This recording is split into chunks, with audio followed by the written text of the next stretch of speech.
Mirëmbrëma të gjithëve, mirë se erdhët në A2 Debat. Komisioni Qendror i Zgjedhjeve i dha sot mandatin e deputetit edhe 5 kandidatëve të tjerë nga listat e Partisë Demokratike dhe LSI-së. Vendet e lëna bosh pas djegjes së mandateve nga këto dy parti po plotësohen nga kandidatët e këtyre forcave politike që pavarësisht vendimit politik kanë vendosur të futen në parlament. Ndërkohë një tjetër kandidat nga listat zgjedhore të PD-s ka vendosur të pranojë mandatin e deputetit, ai është Alban Zeneli.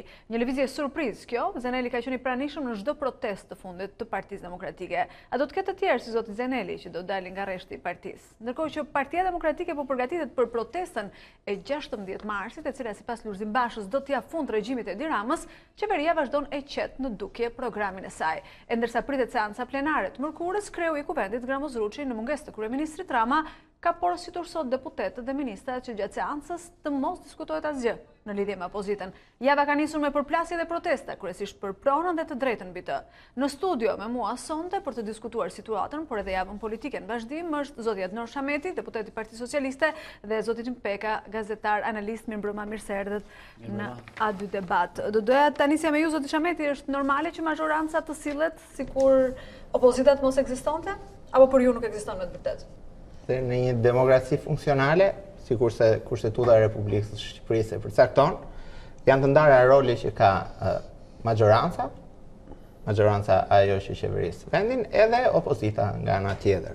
Roli i majorancës, e cila kanë nxjerrë dhe qeverin nga radhët e vetas, pasi demokracia nuk është demokraci direkte e popullit, është indirekte, pasi populli voton për të zgjedhur përfaqësuesit që janë deputetët, dhe deputetët nga ana tjetër indirekt zgjedhin qeverinë që është përfaqësuese e popullit. Në këtë kuptim, Kushtetuta e Republikës së Shqipërisë ka bërë të qartë që mandati i qeverisës është 4 vjet dhe detyrimi ligjor që kanë kjo majorancë, kjo forcë politike që qeveris vendin, ta bëjë atë për gjithë mandatin kushtetues që ka. Qëndrimi nga ana tjetër i opozitës për bojkot dhe ca më tepër për dorëheqje përfundimtare nga mandatet e deputetëve që ato kishin si numër, të dyja partitë politike të opozitës, PD-ja dhe LSI-ja, është një qëndrim që i takon atyre, është një qëndrim individual që i takon atyre forcave politike dhe nuk ka asnjë gjë, nuk ka asnjë lloj lidhje me drejtimin e punëve të shtetit nga ana e qeverisë.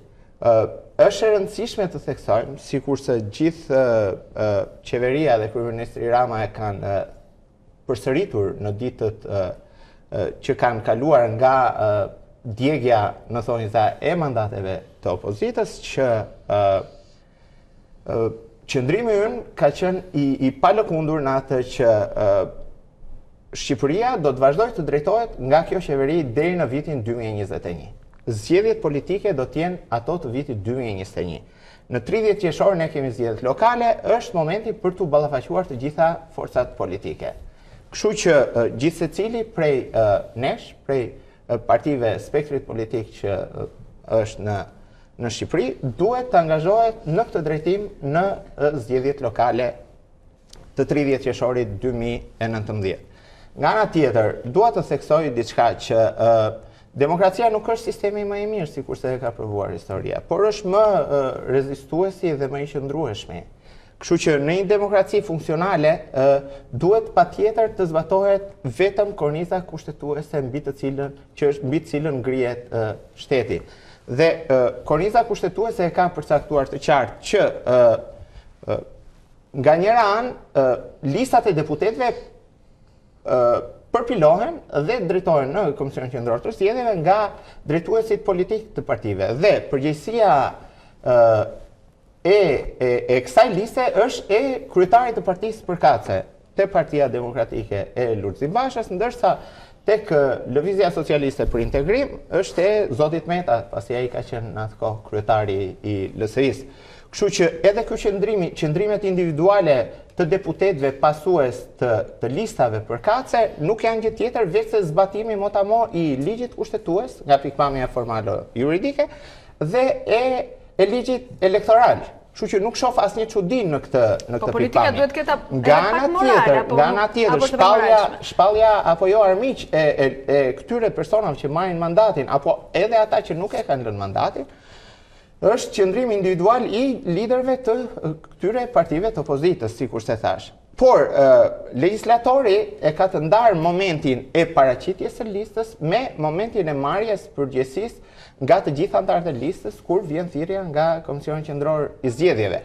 Dhe nga ana tjetër, deri këtu shkon lidhja e individit deputet me kryetarin e partisë që ka bërë listën përkatëse. Në finale, pastaj lidhja është individuale me pjesën e elektoratit që përfaqëson secili.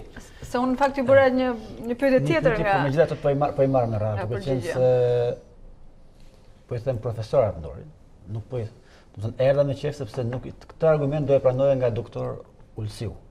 Ai do kishte bini sepse ka të lidhur me nivelin e tij.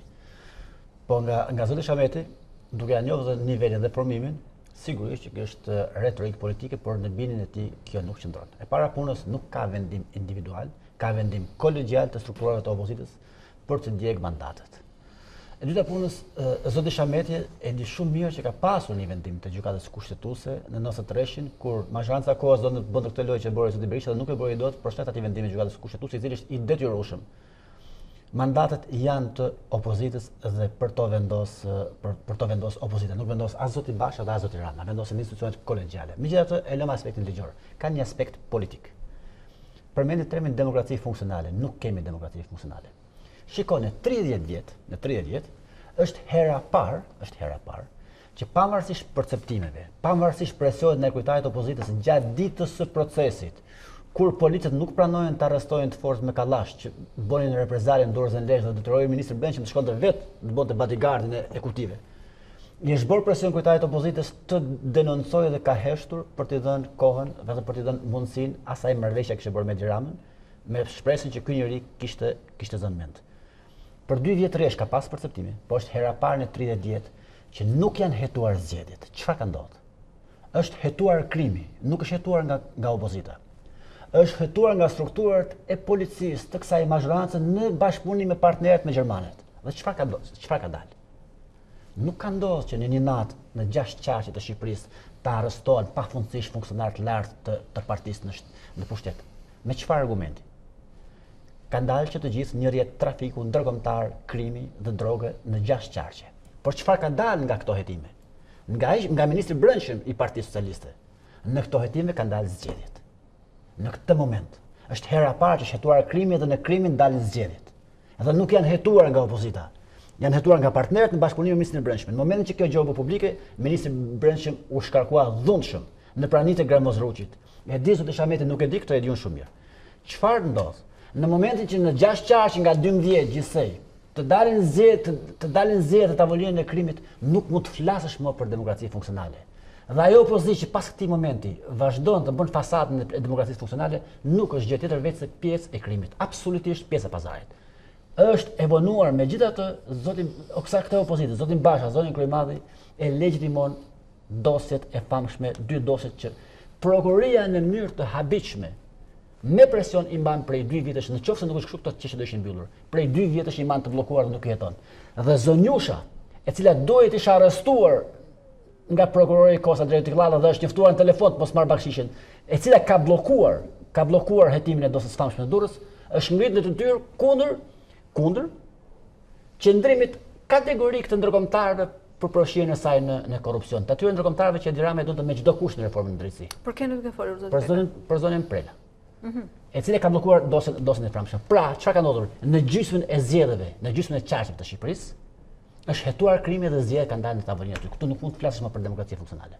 Ajo opozitë që do vazhdonte pas këtij momenti të bënte fasadën e demokracisë funksionale, absolutisht do ishte pjesë e krimit. Dhe një gjë tjetër. Përmendi zoti Shameti 2021. Zoti Shameti është një jurist profesionist. Nuk është një politikan profesionist.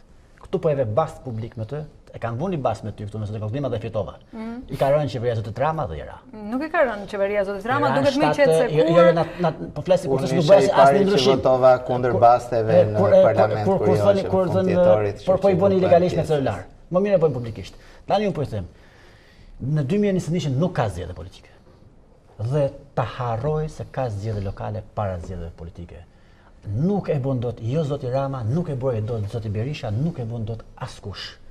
Harroje se mund të ketë Opozitë në 2000 Juridikisht apo moralisht? Më lejoni të sqaroj diçka. Opozitë e emëruar nuk është ultimatum. Jo, ultimatumi është 2021. Jo, kjo është kushtetuta. Jo. Cila kushtetutë? Ky është ligji. Jo, ligji thotë momentin që ligji thotë vota është e lirë. Cili ligj thotë? Para se të vjen të kjo. Atëherë, më lejoni në vijim të argumentit të zotit Peka, që dëgjova me vëmendje dhe unë kam konsideratat më të lartë edhe për portalin që ai ka, dhe kam të parin, ja sqarova dhe në telefon për t'u informuar për gjitha zhvillimet. Këtë e them me sinqeriteti më të madh. Argumenti kryesor që opozita ka ngritur për djegjen e mandateve është ai i vjedhjes së zgjedhjeve, që ka qenë deformuar vullneti i njerëzve në zgjedhjet e fundit parlamentare. Mos e zbut me vjedhje zgjedhësh. Kjo është ajo që ka zgjedhjet në tavolinë e krimit, se është dëshimi i madh shumë. Jemi jurist profesionist. Kjo është e para në 30 vjet. Zgjedhjet në tavolinë e krimit. Ja ku i kemi 12 vjeçarit, gjysmën e ka ndarë zoti Gjapa. Ta mbaroj se unë ju dëgjova me vëmendje dhe nuk mos të përmo faktet. Është tavolina me 12 qarqe. 6 ato qarqe, ministri juaj i brendshëm, ministri jot i brendshëm, i votuar për jush, i ka ndarë gjysmën e ka thonë. Gjysma e zgjedhjeve janë në tavolinë e krimit. Këto pasardhë. Argumenti i ngritur nga opozita është deformimi nga zoti Gjapa, zoti Shameti masaro këtë. Gjysma e Shqipërisë zgjedhjet janë në tavolinë e krimit. Nuk e sqaron zoti Shameti. Patjetër. Pra, argumenti i ngritur nga opozita është deformimi i vullnetit të njerëzve, të shqiptarëve në zgjedhjet e fundit parlamentare në vitin 2017 përmes vjedhjes së votave. Kjo është artikuluar. Cilat janë faktet historike? Faktet historike janë që në zgjedhjet e fundit parlamentare, çfarë ndodhi pas marrëveshjes së famshme të 17 majit midis kryeministrit Rama nga një anë dhe zotit Basha si përfaqësues i Partisë Demokratike nga ana tjetër. Çfarë u vendos? U vendos që vetëm kryeministri Rama ishte përfaqësues i Partisë Socialiste, pothuajse, sepse kishim nga një anë 5 ministra të LSI-së, në mos gaboj, 7 që ishte opozit më vete, sepse gjithë secili prej të 3 forcave politike doli më vete në zgjedhjet e fundit. Kishim mos gaboj 7 ose 8 ministra bashkë me zëvendës kryeministrin përfaqësues të Partisë Demokratike dhe diferenca që ishin ministrit më pak influente, do të thosha, ishin përfaqësues të Partisë Socialiste. Pra kishim, sikurse edhe kryeministri Rama e tha në fjalën e fundit, tha nga momenti që ai strumbullari zoti Rama që drejtoi policisë shtetit në 2017. Ta përfundoj. Zoti Rama ka ardhur në çakun tuaj dhe ju ka bërë tjerë policë merrni kapelet dhe merrni me zgjedhje. Të gjithë garantuesit e një procesi elektoral të drejtë të ndeshëm, i cili është më i miri i njohur ndërkombëtarisht. Mashtrim edhe kjo. Me 20% çfarë ndodhi? Ndodhi që përveç qeverisë, të lutem zoti Peka, por askush nuk thuhet që këto 20% janë vjetur nga Partia Socialiste. Unë ju dëgjova me vëmendje, mund të jenë vjetur nga gjitha palët. Do t'ju lutesh që të mos dosjeni. Atëherë, çfarë kemi? E thot zoti Gjapa. Pra, kemi zëvendës kryeministre, të lutem zoti Peka. Kemi zëvendës kryeministre e Partisë Demokratike, ministrat të gjithë, kishim nga ana tjetër ministrat e LSI-së, kishim Komisionin Qendror të Zgjedhjeve, ishin 7 antarë, nga cilët 4 ishin të opozitës, të lutem ta përfundoj. Dhe 3 ishin, të lutem, për njerëz që nuk janë prezentë, zoti Shameti si përfaqësues i Partisë Socialiste, të lutem. Ora e njoh herë të rri pisa i kostum, më dëgjoj mua. Më dëgjoj. Të 12 qarqe. Krimin e zgjedhjes në 6 qarqe i hetuar nga të 12 qarqet politike. Kemi atë që 35.000 komisionerë dhe vëzhgues të këtyre zgjedhjeve nuk kanë bërë një presje, një vritje në proces verbale e të gjitha qendrave të votimit. Ky është fakt historik i provuar dhe i pasqyruar në të gjitha dokumentat elektorale. Të gjitha proces verbalet janë 7-0. Të gjitha dhe pas një vretje. Pra nëse do të kishte pasur qoftë edhe pretendimin më të vogël, do të ishte goditur. Është rasti i rrallë kur nuk është ankuar në kolegj zgjedhor asnjë qark. Këto janë fakte. Dhe të dali një vit e gjysmë më mbrapa historia dhe të thuash që shiko se na u votën zgjedhjet, kjo nuk ka asnjë bazë futurie. Të mbaroj kasetën dhe i them. Sa i takon Përgjigje pak më të shkurtra që kemi pak më shumë. Sa i takon 2 dosjeve të famshme, nuk më kujtohen numrat. Qëndrimi ynë ka qenë i palëkundur që të lëm organet e drejtësisë të bëjnë drejtësi. Sot që po flasim nuk ka një vendim të formës prerë, kështu që gjithë pjesa tjetër është retorik politike. Për të 2 dosjet. Atëherë, më thuaj në 6 qarqe, në themu i ka pas ministrit LSI dhe opozita, përdoja. Zotëri, nuk pranonte polici të arrestonte njeriun me kallash në qendër të legjës si bon të reprezale zhëtruar ministri Brendë që shkojnë të bëjë truprojnë dhe të arrestojnë. Nuk i bindej drejtori policisë. Në qakun tonë ka arë kryeministri dhe ka thënë policëve, në kundërshtim me kushtetutën, hidhni kapelet dhe bëjni fushat. Ku e ke parti këtë? E ke më zërë me figurë publikisht. Nuk ka pasur asnjë e kalim të asaj që parashikon të ligjin në veprimtarin e realizuar nga të gjithë përfaqësuesit gjatë fushatës. Punojësi si policisë nuk mund të përfshihet kategorikisht në fushat. Ka arë kryeministri juaj në funksion e drejtorit. Nuk është përfshirë asnjë punonjës policie. Ka dëgjuar aty s'ka dëgjuar në Rama, punonjësi policisë. Ka ardhur Gjerama zotëri, në funksionin e drejtorit policisë së Shqipërisë në Debat, në qakun tënd ka botire, e ke me zë dhe me figurë. Ku t'ja thua këtë? E ke me zë dhe me figurë. E para, e dyta. 6 qarqe zotëri, krimi. Thirrja për të votuar Partitë Socialiste dhe çdo parti politike ju drejtohet të gjithë shqiptarëve. Dhe kjo duhet të dalloni këtë gjë nga ndërhyrja. Të ruajmë pak etikën sepse pastaj po ty për dalluar me dosjen 339. Pse nuk kemi asnjë nuk e hap dot. Kundrejt hetimit të saj. Nuk e hap dot. Nuk kemi asnjë informacion. Opozita e ka kaos të vetën. Nuk e hap dot. Vetë është përfshirë nga protestat pikërisht për këtë dhe nuk kemi asnjë sinjal. Qëndrimi ynë në lidhje me këto, edhe si profesionist i fushës, unë dua t'ju them këtë që këto dosjet e famshme, njëra apo tjetra, nëse janë në hetim, të vazhdoj hetimi dhe qëndrimi ynë është i palëkundur. Nëse s'janë, pse nuk janë? Sistemi drejtësisht është i pavarur dhe nuk i merr urdhrat as nga unë, as nga qeveria, as nga grupi parlamentar i Partisë Socialiste. Në këto kushte, sa kohë që nuk ka një gjë të provuar i merr nga opozita në mënyrë zyrtare, gjithë pjesa tjetër është retorik. Nuk mund të jenë provë. Jo, nuk janë provë. Atëherë, ju thash dhe njëherë që të pretendohet për një çështje të caktuar, duhet paraqitet një vendim gjyqësor i formës prerë. Tek më qenë se përmend ndërkombëtarët. Sot është data? Disa shuplaka. Sa do të ngrenë opozita nga ndërkombëtarët e ndërkombëtarëve. Sot është data 11 apo jo? Po. 11. Është hënë. Kështu duket. Po. Nuk do kishte çështje për sa mirë ta hijojnë në gjykat sot nga prokuroria. Do ishte pushuar.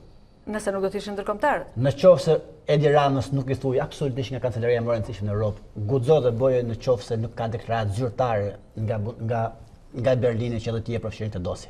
Dhe sot ka, kur po bëhesh nga ta mbyllën, dhe sot ka dosje për të. Sot është në gjykat. Nuk e di zoti Peka, diçka në lidhje me ndërkombëtarët. Por deklaratat e atyre që kanë qenë në Tiranë nuk kanë qenë të tilla. Sa i fillova. Patjetër. Sa i fillova. Tani ka diçka tjetër me ndërkombëtarët. Julim, të gjithë ndërkombëtarët që kanë qenë takim dhe me opozitën, edhe me zotin Ramën, i thonë opozitës na jep një ofertë për zotin Ramën. Nëse s'ka krizë, çfarë oferte do japësh? Oferta shumë e qartë, i thotë opozita largimi zotit Ramën. Po si ta themi ne këtë në Bruksel, sepse për 5 vjet kemi raportuar ndryshe dhe kemi sjell 3 miliardë euro në Shqipëri. Ky është problemi i tyre, nuk është problemi i opozitës. Nëse ti zotëri vjen të më thuat, mos shiko. Mbyllën një njëri në sy sepse ne kemi mashtruar për 5 vjet për hir të këtyre 3 miliardë të ndihmuar Shqipërinë, këtë nuk mund ta bëjë opozita. Këto janë deklarata që këto janë biseda që ka bërë ndërkombëtarët me përfaqësues të opozitës? Pa diskutim. Edhe në nervasi për dela e zotëria dhe thotë eurodeputati i Hamburgut, aty ku kanë pas aktivitet në këta të Durrësit, Afdylajt, Fleckenstein. Në nervasi për thotë na tha zonja kryemadhe zgjidhni është problemi juaj, është problemi jon. Po sigurisht është problemi i tyre. Po çfarë do të thojë opozita? 5 vjet ke mashtruar, ke lënë të instalohet krimi dhe unë për hir se ti ke mashtruar se tua kam sjell 3 miliardë dollarë në Shqipëri për të cilat sërish kanë arë ti, unë të hesht? Absolutisht jo. Ky është problemi. Tek qëndrimi i ndërkombëtarëve. Unë dua ta ndaj në 2 momente qëndrimin e ndërkombëtarëve. Vetëm të ndajmë. Momenti patjetër. Momenti i parë ka të bëjë me zgjedhjet dhe periudhën post zgjedhore dhe me raportet periodike që janë bërë nga ose të lutem ta përfundoj. Megjithatë po folet për ndarje kohë, të lutem. Shqipëria ishte jo po vetëm pyetje po i bëj. Shqipëria ishte e mbushur me kanabis 2016-2017. Atëherë ka pasur probleme me kanabisin. Patjetër. Cili ishte raporti? Më fal ta përfundoj, ju lutem. Që të jemi. Cili është raporti i Guardia di Financës për hashashin? Atëherë. Zero. Cili ndërkombëtar do marrë seriozisht? Kemi dy momente në lidhje me ndërkombëtarët. Momenti i parë thash është për periudhën për zgjedhjet dhe periudhën pas zgjedhore, me raportet periodike që u përpiluan nga OSBE ODIR dhe gjithë faktorë ndërkombëtar, që kanë qenë perfekte në gjithë gjuhën që ato kanë mbajtur pa diskutim, se janë dhe te Komisioni i Reformës Zgjedhore. Jo, nuk është artikuluar asgjë kundi. E para. Dhe e dyta, nuk është fare. Absolutisht, është spekulimi i pastër. Sepse ne kemi hapur, kemi kontrolluar dhe kemi diskutuar në studio. Është në disa raporte të tjera, të disa të kujt. Dhe ky është janë disa kandidatëve të tjerë. Atëherë, ky është qëndrimi që ka qenë unison i OSBE ODIR dhe gjithë faktorë ndërkombëtar lidhur me atë që zgjedhjet e 2017-s ishin zgjedhjet më të mira të organizuara ndonjëherë në Shqipëri. E para. E dyta, flasim për qëndrimin e ndërkombëtarëve pas vendimit të partive të opozitës për djegjen e mandateve. Këtu reagimi ka qenë unison, ka qenë pa asnjë ekuivok dhe pa asnjë ambiguitet. Kanë qenë në një linjë të gjithë, që nga ambasada amerikane, që nga përfaqësuesi, zëdhënësi i grupit parlamentar të CDU-CSU-s në Parlamentin Gjerman, përfaqësuesit e Parlamentit Evropian, të majtet djathtë të bërbashk, delegacioni i Parlamentit Evropian që vizitoi së fundit Shqipërinë, dhe të gjithë kanë ngritur shqetësimin që ajo që është bërë ai vendim për djegjen e mandateve është gabimi i madh i bërë nga përfaqësuesit e opozitës. Dhe këtu nuk ka asnjë dyshim. Atëherë, në përfundim, njohin qeverinë, njohin zgjedhjet, njohin legitimitetin e vazhdimit punës së qeverisë. Rikthehemi në debat më njëherë pas publicitetit. Jemi kthyer pra në studio me debatin dhe ishim tek ndërkombëtarët për ta përmbyllur. Tek ndërkombëtarët, pjesa ime. Para të më lexosh raportin e ndërkombëtarëve të 2017-s, kur dosi që për të cilat zgjedhjet kanë rënë brenda të 2019-s nuk ka sens, sepse prova është shumë më e vonë se ankohen kur është bërë raporti. E dyta, është e vërtetë që ka pasur një pjesë në raportin e OSBE-it të 2017 që 20% të zgjedhjeve janë dëfurmuar nga blerja e votës. Nëse ka fshirë është problemi i tyre, sepse kemi një ambasador të OSBE-s i cili ka dalë sikur dalë sonde të thotë 1 miliard euro të krimit janë të gatshëm për të blerë zgjedhjet, të nesër nuk ka shkuar Samir Tahiri në zyrë dhe ka tërheqë deklaratën po pra publikisht. Se çfarë bën zyrtarët e OSBE-s, kjo është çështja e tyre. Ne dimë se çfarë kanë thënë, por nuk më duhet gjë fare çfarë thonë ndërkombëtarët kur mua hetimi ndërkombëtar më nxjerr gjysmën e zgjedhjeve në duar të krimit. Kush ka vlerë? Ka prova hetimit ndërkombëtar apo ka deklarata një zyrtari ndërkombëtar i cili edhe përfaqësuesi i OSBE-s tha që vjedhje ka pasur, por këto nuk kanë ndikuar në rezultat. Ndërkohë ata e kanë certifikuar. Si e matej? Këtë nuk e di, për këtë do të përgjigjet ai. Kështu që kjo është çështja e ndërkombëtarëve. Tani tek deklaratat e ndërkombëtarëve dhe sot që po flasim. Shiko, ky është procedurë. I fundit Danielson. Ky është rasti fort, është rasti i panjohur edhe për ndërkombëtarët. Por kemi zëdhënësin e Brukselit. Kur në konferencë shtypi gazetare serb e pyeti pse në Bullgari e tolerojnë një gjë të tillë dhe opozita shqiptare ndinojnë dhe nuk janë autorizuar të bëjnë komente të tjera. Standardi është i njëjtë zonë. Nëse në Bullgari tolerohet djegja mandatit për shkak të problemeve në zgjedhje, që atje nuk janë. Ka një rast të ngjashëm në Bullgari? Këtë gjë e pyeti, sepse të gjithë thonë që kjo s'ka precedent. Nuk ka precedent. Këtë gjë e pyeti. Asnjë precedent. Këtë gjë e pyeti gazetari serb zëdhënësin e Brukselit para 2 javësh. Nuk janë autorizuar. Nuk ka për të pasur në bindjen time profesionale, juridike, politike. Këtë gjë e pyeti zëdhënësin është një udhë partye ku janë futur përfaqësuesit. Parlamenti po mbushet. Këtë gjë e pyeti kush? Parlamenti po mbushet. Sot zoti Alban Zaneli, po një nga njerëzit që me kanë qenë datën 5 në kandidatët në listë. Jo Alban Zaneli, kryetari i PD-s dhe kryetari i LSI-së. Me 140 le ta mbusë zoti Rama. Opozita nuk e emëron dot Mazhranca. Që nga momenti. Ata po vetë emëron në fakt. Që nga momenti. Në fakt janë emëruar nga listat. Që nga momenti që zoti Rama, unë nuk e besoj për të Shameti. Sigurisht që publikisht ja do funksionet të këtë gjë, por jam i sigurt që bien e ka të ndryshme. Që nga momenti që ka një vendim kolegjial, një forcë politike për dik mandatit, ti shko merri ku duash dhe vendsoj. Nuk funksionon kështu se mund kishte pasur qoftë larg një fatkeqësi natyrore dhe kjo pjesa e dytë e listës do të zëvendësonte ata. Atëherë do ta anatemonit ju zoti Peka. Po flasim për vendim politik. Ta marrim kështu. Po si do anatemon? Nëse do të kishte pasur një problem. Po flasim për vendim politik. Do t'i anatemonit? Po flasim për kjo është përgjegjësi individuale e dy drejtuesve të opozitës. Ta nuk janë as përfaqësues të Partisë Socialiste, as opozita e re, as asnjë. Absolutisht janë të zgjedhur, janë të caktuar nga kryetarët. Absolutisht që po. Po si mund të thuash që është opozitë e emëruar nga ne apo nga Edi Rama? Opozitë e emëruar nga ti. Po janë lista me përgjegjësi e thash që në kryetarës, përgjegjësia individuale politike është e kryetarëve respektiv që i ka futur në listë ata individ. Nëse ata nuk gjejnë gjuhën me njëri tjetrin dhe nuk i bindën, ose nuk kuptoni dhe më vjen zëta. Ky është fakti. Po si mund të pretendojmë për opozitë emëruar nga Rama, kur këto janë lista të Ilir Metës dhe të Lulzim Bashkë? Mund të mos kuptoni politikisht si jeni kecenjom këtë gjë, por juridikisht duhet kuptoni. Ka lidhje fare. Ti të ruajmë veten nga këto epitetet. Tani po e ruaj veten nga kjo gjë. Kapshet e fyll. Të thuash që ka vendim individual të zotit Basha. Vendimet janë përgjegjësia është e kryetarëve të partisë është lista Basha, lista Meta. Këta që po marrin mandatet, nuk është lista Rama. Po jo, është ky fakti. Sepse në këtë aspekt ti tani i fundit zoti Alban Zeneli, ai ka qenë listë nga është lista Basha. Është KPD. Ore ka një vendim politik të opozitës. Po le më vendim politik. Kjo është lista projekti, merr ato të duash. Lista tjetër. Ky që kam në krah, është i vetmi socialist në 30 vjet që ka humbur në garë direkt në skrapar. Edhe më flet mu politikisht. E ke seriozisht tash? Ky nuk është as socialist, as i majt, as i djast. Njëri do të për prokuror, ne do flasim parimisht apo parimisht? A janë lista të kryetarëve? Jo, por jo jam përfaqësues i Partisë Socialiste. Kam qenë përfaqësues i Partisë Socialiste në 2005 dhe me krenarin 2017. Dhe kjo të sta pranojnë asnjë lloj. Edhe 2005 me krenarit madh ke qenë. Je i vetmi socialist që ke humbur skrapar në 30 vjet. Pa diskutim. Tani më dëgjoj tani gjë. Ka mundur kundërisht kryeministrit të vendit. Politikisht, po më dëgjoj pra tani, politikisht ka vendime kolegjiale. Individualisht ti merr këtë të duash. Merre boje me kujtim gjuzin në opozitën, kjo është çështja jote. Unë po them një gjë. Politika ka vendim kolegjial dhe opozita e përcakton vetë vendimin politik të saj nëse do e djeg mandatin apo s'do e djeg mandatin. Do të shkosh ti të gjësh speci gjën ku të duash. Nuk ka dorëzim listash me kusht aty në KQZ. Nuk ka asnjë shënim. Lulzim Basha me Ilir Metën kur kanë dorëzuar listat në qershor, në fund të majit 2017. Në fund të maj, kam firmosur bashkë dhe nuk ka pas asnjë pasazh aty që shiko se po ikëm ne nuk duhet ta marrin dhe. Po kur hym në zgjedhje dorëzoj listat Rama, kishin ndonjë pasazh që do i numëroj javë 2 la zgjedhjet në Durrës? Kjo është retorikë, është spekulim i juaj në mënyrë kategorike. Sa kohë thash, e kemi sqaruar. Por kjo është përgjegjësi individuale. Por ta pranojnë ata që kanë bërë gabim që kanë marrë këta njerëz si kanë. Dhe pastaj flasim ne. Ore pranon njerëz që ke bërë gabim që ke lënë në 6 shaq që zgjedhjet ke lënë Durrë. Krive pastaj flasim.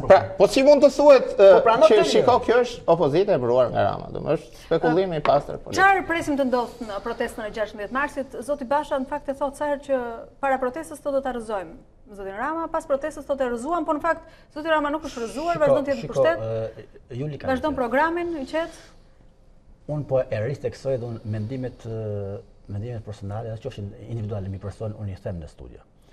Unë vazhdoj të them që zoti Shameti është një jurist profesionist, por politikisht nuk është jurist. Politikisht unë sigurisht që nuk e shoh as të majt as të djast. Është në Partinë Socialiste sot, dakor ja. Sot është deputeti i Partisë Socialiste, është përfaqësues i saj me krenari. Le të jetë, por ka një gjë. Në qoftë se në këtë tavolinë nuk e shikojmë që prej një muaji qeveria dhe institucionet në Shqipëri janë në arrati, dakor, nuk e shikon ju, por unë e shikoj. Si e shikoni ju zoti Peka? Si e shikoj. Zoti Shameti është hera parë që në kur është bërë deputet, prej një muaji që informohet në ilegalitet dhe askuj vetë nuk e di se kur do jetë dita e mbledhjes së seancës. Jo, më kemi sqaruar që herën tjetër që seanca është ditën e mërkur, duke qenë që tentën është dita e verës. Është ditë pushimi. Çfarë ndodh? Porosit ka për herë mbledhjes grupit nuk është ndonjë çuditë. Nga e marta tani sot të mërkurën çështë dita e verës. Tani çfarë ndodh? Delerion Velia dhe shikon kohën të kashi do e qojnë vit në verës të dielën. Ç'lidhje ka kjo me? E kupton se çfarë bëjnë tani institucionet. Ta mendojnë se gjithçka është e verës nuk është institucion. Nuk është, po nëse nuk është institucion, pse duhet postu parlamenti? Ai tani del dhe shkon motën në Vendet, të bëra sondazh, unë do e çoj ditën e verës, do e çoj të dielën, do e çoj me 17. Është brenda rregullores kuvendit. Çdo vendime, çdo qendrim që kemi mbajtur, që ti biem shkurt. Nuk ka asnjë. S'është një ditë pas protestës. Ne aty do të jemi ditën e mërkurë në mëngjes, jemi në parlament. Nëse opozita do të protestojë sikur se ka thënë në çdo seancë, është qendrimi opozitës. Do të shkosh opozitën me 16. Pa çka se po edhe të mërkurën, edhe me 16 pa çka se keni marrë se mëse keni tentuar të bëni anti-meeting me datë 28 mars dhe që ka ndalë algoritm. Tani keni spostuar ditën e verës në datë 17 dhe njerëzit që dalin ditën e dielën për çift do mundohen të vjedhin si militantë. Megjithatë po ta them një gjë. Vazhdojini se e keni mirë. Edi Rama është i ikur. Koston nuk e vendos opozita, e vendos Edi Rama. Këtë na kishte sigurt. Çfarë do ndodh në 16 mars? Koston e vendos zoti Rama. Do ta vazhdoj me muslimin, me albanin, me yllin, me këtë budallajën që kishte Or Atlantik 40. Me listat e Ilir Medës dhe të Lulzim Bashës. Do ta vazhdoj me këtë, le ta vazhdoj. Megjithatë unë po them. Bëjeni ditën e verës me 17. Kjo në fakt flet shumë për cilësinë e njerëzve që kryetarët e partive vënë nëpër lista. Njerëz që ne sot në të quajmë budallej nëpër studio janë zgjedhur për të qenë deputet. Në kushte të zakonshme ose të jashtëzakonshme, këtë e përcakton ligji apo jo? Për qenë deputet nuk janë zgjedhur sepse po përse i kanë fotografi në listë për të mbushur listën? Kjo është përgjegjësi e plot e atyre. Kjo është e turpshme. Në mënyrë kategorike. Po jo, është e turpshme vërtet, si mund të mbush listën? Po nëse këta i kanë ke gjysta poshtë, ku nuk fitojnë njerëz pa integritet, ti ke kriminal, ke pesja e para e këtyre, më çfarë thua që ka e turpshme? Ti nuk e shikon këta? Mirë se po nuk e shikon. Jo, jo, nuk është e turpshme, kjo është kriminal. Po kjo është kriminal. Në rastet nuk ka rëndësi. Tani të mohosh, domethënë listat e tua, domethënë kjo është e pa kuptim. Dhe të insinuosh pastaj që janë të blera apo të kapur apo ku diun nga. Nëse do të kemi në listat e partive do të gjejmë fesare. Është pa lidhje. Shikoj, gjithmonë në Shqipëri ka një legjendë urbane. Thuhet duhet të japësh 100.000 euro për të hyrë në listën e partive të mëdha në vend sigurt. Nuk është e vërtetë kjo, është vetëm legjendë. Edhe mund të jetë e vërtetë, por është hera e parë që sot të japin 100.000 euro për të bërë deputet. Në këtë drejtë ka përfunduar demokracia funksionale që thot zoti Shameti. Nëse deri dje jepi para informacion zoti Peka. Unë do ta lusja zotin Peka nëse ka informacione të tilla të drejtohet në prokurori, ti paraqesi dhe ato provat dhe atëherë do të flisnim bashkë. Sinqerisht, do flisnim bashkë. Në mënyrë absolute. Me jep një provë. Në të kundërt pastaj me jep një provë që funksionon prokuroria. Më zgjidh çështjen e dosjes 339 pastaj të gjitha. Tani unë nuk jam përfaqësues si prokurori, si u thash edhe një herë, dhe qendrimi ynë politik është i qartë. E ke provën në prokurorisë. Tani nuk ju takon as juve as mua të jem, se po të ishim subjekte të atyre dy procedimeve, jam shumë dakord që mund të flisnim. Por sa kohë që as ju as unë nuk kemi, edhe duke qenë që është dhe elementi i sekretit hetimor, edhe gjitha, atëherë të lëm prokurorin, po ka afate procedurale. Kjo është tjetër gjë. Por është e qartë që të lëm organet e lisbatuese, organet e prokurorisë të bëjnë. Tani me që ju keni shumë informacion, çfarë do të ndodhë në datën 16 mars? Na i dha përgjigje. Unë e pyeta disa herë në fakt dhe nuk më thot çfarë do të ndodhë me 16 mars. Unë po të them që Edi Rama ka marrë qeverinë në shpinë dhe është bredh. Parlamenti ka marrë zoti Ruçi në shpinë dhe bredh dhe e cakton agjendën natën. Deputet prej 3 viteve deri seanca e famshme që u bën darkë, ditën e hënë u bën 6, deri të hënën mëngjes nuk u dinë nëse kishin parlament apo s'kishin parlament. Edhe më flet për integritet politik dhe integritet moral. Në mënyrë absolute gjithçka ka qenë njoftuar më parë, po ti nuk je në grupin tonë të WhatsApp-it të marrësh njoftimet për seancën e kuvendit. Atëherë nuk keni grup parlamentar legjitim, jeni qeta banditësh që njoftonin në mënyrë ilegjitime se kur do ndihet parlamenti që janë zgjatuar të gjithë elementet që parashikon rregulloria e kuvendit. Atëherë nuk keni grup parlamentar, po jeni qet banditësh që njoftoni ilegalisht se kur do ndihet kuvendi në fshehtësi të plotë. Tani unë nuk marr përsipër të sqaroj rregullorin e kuvendit në këtë tavolinë, edhe aq më tepër për elementet të tilla. E bëni publike në orën 10 do mbi. Jo, rregulloria e kuvendit është një dhe e vetme, Kështu që edhe në ato raste, po se më kujtohet dhe seanca e fundit që kemi bërë me opozitën, ai ishte sesioni i jashtëzakonshëm, ato thoshin seancë e jashtëzakonshme, pse u respektua, pse nuk u respektua, ndërkohë që nuk ishte e vërtetë. Është zbatuar rregulloria e kuvendit në të gjitha elementet për njoftimin e seancës dhe seancat pasardhëse. Ja ku ja u deklaroj unë që ditën e mërkurë në orën 10 do të jetë seanca. Kështu që s'ka asnjë problem. Edhe organet e medias. Ditën e fundit kur do bëni seancën? Nuk ka ditën e shtunë. Me 16, ku do e bani seancën? S'ka ditën. Ku do jetë Rama me 16? Po është çështje e organizimit të qeverisë dhe agjendës kryeministrit. Si do ta bëj bashkimin kombëtar zoti Basha në datën 16 mars? Çfarë do bëj? Bashkim kombëtar. Kështu ka deklaruar. Bashkim kombëtar me kë? Nuk e di. të ditë zoti Basha. Ta mos e kam dëgjuar. Me qytetarët. Ndi që bashkim kombëtar, Me shqiptarët. Ndi që kombin kanë nisë të bashkojë zoti Rama me zotin Thaçi. Nuk e di unë të që është në bashkimit kombëtar, se kam dëgjuar, që ose është bashku dhe po kur flet për bashkim kombëtar, ndoshta flet për bashkim popullor, vetëm se kanë një gjë. Julim, në 30 vjet sot është Shqipëria më e të kushur në numër dhe këtë e pranon zoti Rama. Megjithëse e quajnë normale thotë se kudo ka emigrant. Domethënë, në Shqipëri sot është Shqipëria më e vogël në 30 vjet. Në 30 vjet protesta është hera parë që një mazhërancë nuk ka komentuar numrin e pjesëmarrësve. Në 30 vjet protesta e 16 shkurtit është absolutisht më e madhe.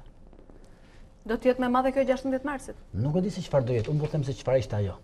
Edhe tani, një kryeminist dhe një mazhërancë që nuk e lexon këtë çfarë po ndodh, le të vazhdojë të mos e lexojë, të njëjtën gjë mendon të PD-ja në 97-ën kishte ndodhur gjithë ajo gjë dhe shpresonte se do fitonte prapë.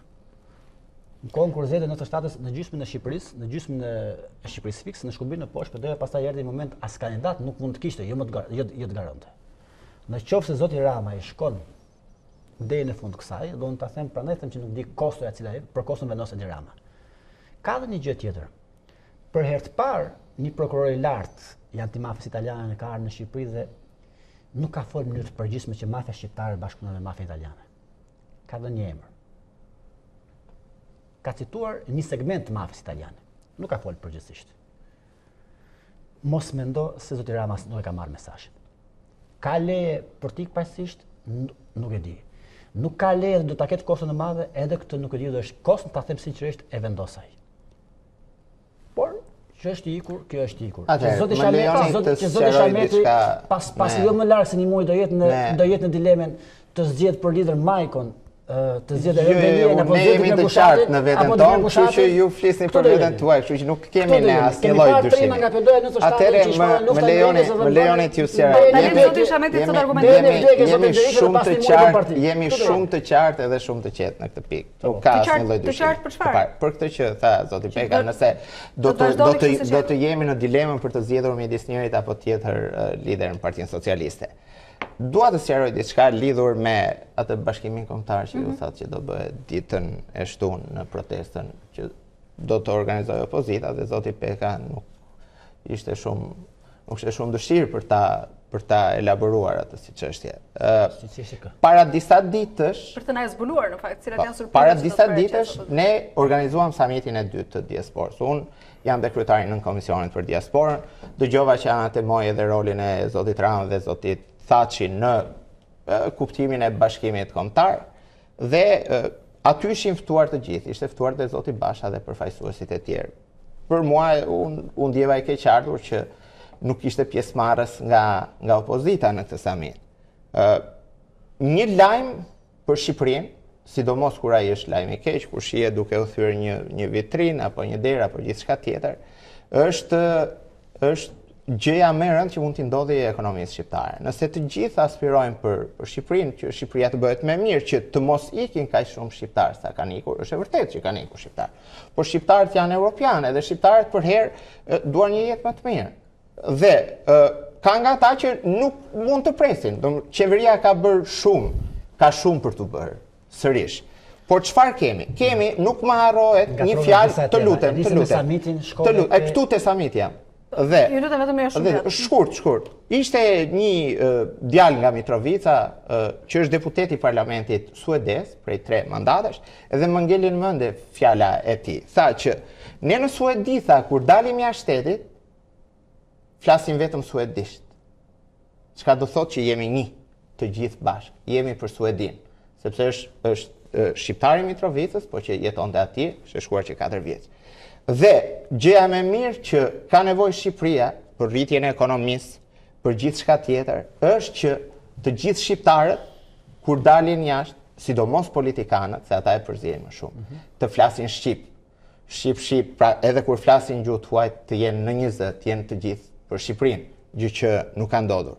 Mua, më shumë se sa ajo retorika e zotit Peka në lidhur me kapelet e policëve në fushatëve, që nuk është gjithë tjetër veçse një thirrje që i bëhet thirrje elektorale që i bëhet gjithë qytetarëve, gjithë shtetatëve shqiptar për të votuar. Të lutem, ta përfundoj. Ta përfundoj. Më vret edhe më shqetëson anullimi i prenotimeve që të gjitha bujtinat në Berat, deputeti i të cilit jam unë, një qytet i mira veçar, e që ka gjithë vëmendjen e UNESCO-s, më së fundi është i super vlerësuar nga turistët e huaj, të gjitha prenotimet që ishin bërë për pranverën e vitit 2019 të anullohen, vetëm se mjafton një kronik dhune në cilin do stacion televiziv dhe të shkaktoj një në mënyrë absolute. Më duket se kjo është shqetësimi më i madh i mazhorancës, zoti Shameti. Jo, ky është shqetësimi shqiptarëve, sepse nëse shqiptarë do të kenë ekonomi më të mirë, thua atëherë do të zvoglohet dhe numri. Pastaj edhe rënja e numrit, do mos harrojmë që në fillim të vitit 1800 Irlanda ishte 8 milione gjysmë banore, sot nuk i ka as 4 milion banor, pra nuk është fatkeqësia më e madhe. Në epokën e globalizmit, në epokën e infrastrukturës, komunikimi, biznesi, gjithçka bëhen online. Është tjetër gjë lëvizësh për biznes, është tjetër gjë lëvizësh se nuk e për të ngrënë apo për gjithçka. Tani, gjatë një vizite në Kamës, zoti Basha ka mburur gjithë punën që ka bërë kryetari i bashkisë aty, zoti Xhelal Mziu, madje ka premtuar deri kandidatimin e tij në zgjedhjet lokale. Është një sinjal kjo që opozita mund të hyjë në zgjedhjet lokale? Opozita nuk ka thënë që në Shqipëri s'do bëhen herë zgjedhje lokale. Ka pas për në të ardhmen. Por opozita ka thënë që zgjedhje lokale para zgjedhjeve politike nuk ka. E parë dhe e dyta që duhet të, me që jemi në fund, që dua ta mbyll dhe unë, e nisi me samitin e famshëm zoti Shameti, që e di shumë mirë që çfarë kuptimi ka samiti. Samiti nuk është marrësh emigrant, as të bësh show. Samiti është takim kryetar shtetit dhe kur ka marrëveshje, se çfarë kishte aty nuk e mora vesh kushin kryetar, gjithsesi. E gjithë retorika që po përdorë sot e majta, kjo që është imazhit, më çon mallën të ndjerit në Mikhoti.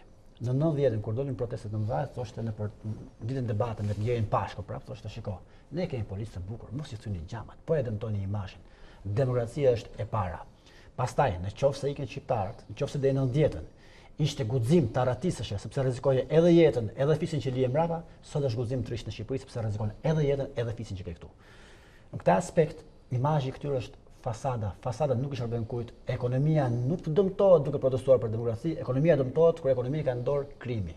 Edhe këtë gjë nuk e thot opozita, këtë gjë nuk e them unë, këtë gjë nuk e mohon zoti Shameti, këtë gjë e thon të gjithë partnerët me Ministrinë e Brendshme të zotit Rama, këtë gjë e thot Fatmir Gjapa, i cili nga sot që doli premtoi për surprizat e nesërmen gdhiu i shkarkuar. Këtë e dëmton ekonominë. Kjo e dëmton ekonominë. Dhe halli i bujtinës nuk është te protesta opozitës në Tiranë, halli i bujtinës është tek banditin Berat, tek banditin Has, tek banditi fabrik opiumin Has. Edhe më flet për hall ekonomia imazhi. E kupton çfarë po thua apo jo? Rastet individuale të kriminalitetit do të gjejnë përgjigjen e gjithë shtetit, kështu që nuk mundet që e di për shkak të arrestimeve, të aksioneve që bën policia në shumë vende në përballë. Tani, sa i takon kriminalitetit, zoti Peka patjetër, si gazetar i shquar, është në dieni të raporteve të fundit të Guardias de Finanzas, në lidhje me kultivimin e bimëve narkotike në Shqipëri për vitin e fundit. Në mënyrë kategorike, rezultatet janë spektakolare. Ajo që është e bardhë, është e bardhë, ajo që është e zezë, Guardia de Finanza, zotëria absolutisht ka ndarë para dhe nuk mund të mbyllet hashash në Shqipëri. Tani,